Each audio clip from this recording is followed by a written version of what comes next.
Hey, this is a 10 minute video. I've been had them on my other page, but I just got it on this page, so I'm gonna go ahead and do a video.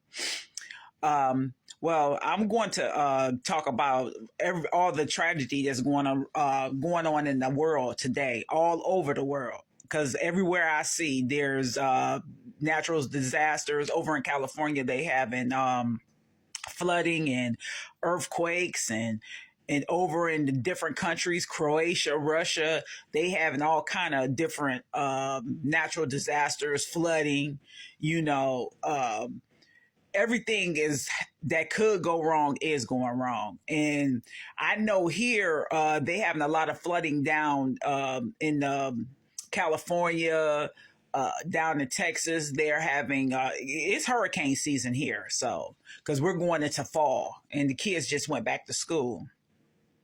So a lot of people are, they had to evacuate in Canada. I saw the other day because of them wildfires.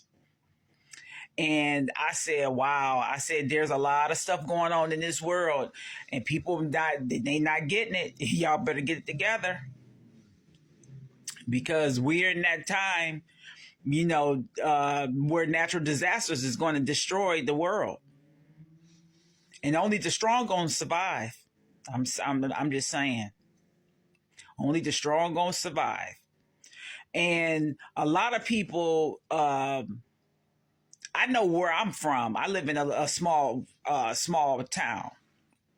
And the lady that raised us, she passed away. She been gone 10 years. And she taught us so much. She taught us to love the small and simple things in life.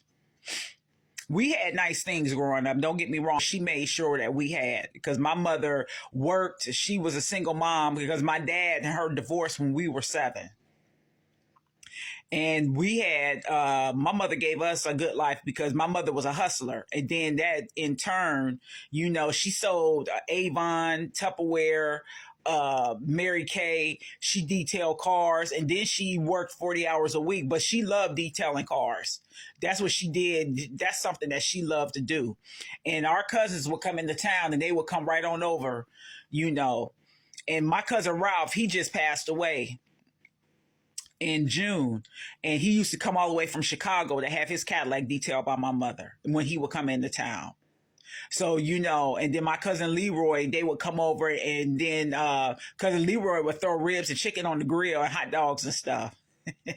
So it was always fun when they came over. Cousin Leroy didn't care what time of year it was when he barbecued. It could be snowing. He'll pull that grill in the garage and be barbecuing.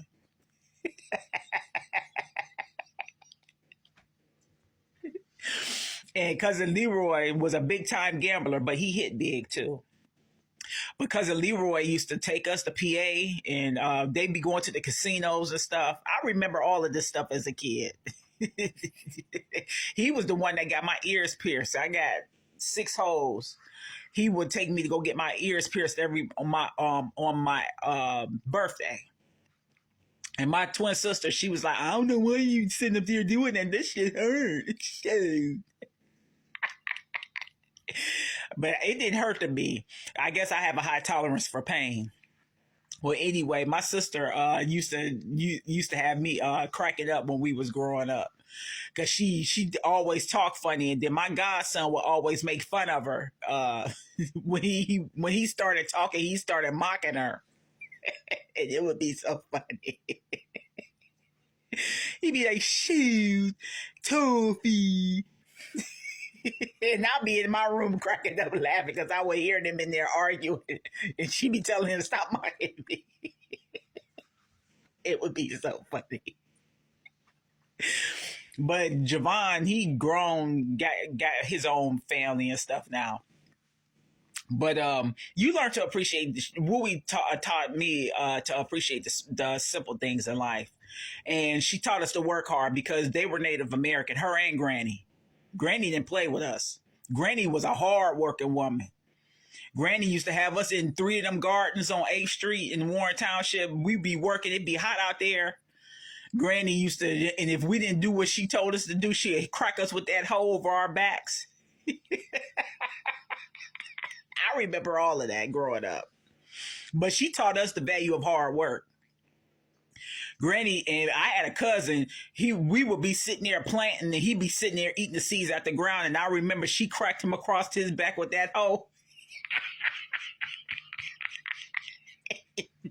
She said, with your greedy self, we trying to get up out this heat. And he out there making our job harder. But we have great memories of our childhood and going out there fighting them chickens to get them eggs because my granny sold eggs.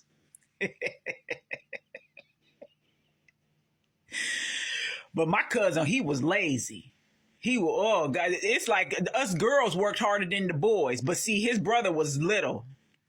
His brother was little and my sister, they were little. So they wasn't old enough to be, they were in the carriers, but they would be out there with us. But we had to have umbrellas and stuff over them because they were small. And we'd be out there working. And now they're old enough, I don't know if they remember all of that or anyway, because I haven't talked to them. I don't know if they remember all them times we'd be out there in that heat helping Granny plant them gardens and stuff. But I know when we had to go harvest all them vegetables and fruits and off the fruit trees and stuff, because in August, they were start canning, for the winter to put down in the pantry in the basement. And we'd be sitting up there. We would have to go out there and get those apples and peel those apples, cut them apples and the pears and stuff up. But shoot, we had good food all winter long. And we would help Miss Samuel. My uncle used to hunt. And they used to can squirrels and deer and stuff. And we would help her when we would get done doing our stuff. We would go and run through the backyard and go and help her can.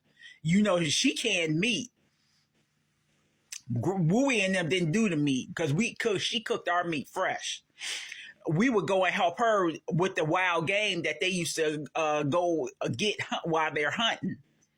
So we'd go back there, and what she would do is we would cut up the meat. She was washing and salted and everything, and she would put it in the jar, in the mason jar. And she would put the mason jar in the hot water and cook it in the jar. I remember all this stuff. And she would put paraffin over the paraffin wax over the meat before she cooked it. I remember all that. And jelly, they used to make jelly. I remember all of that.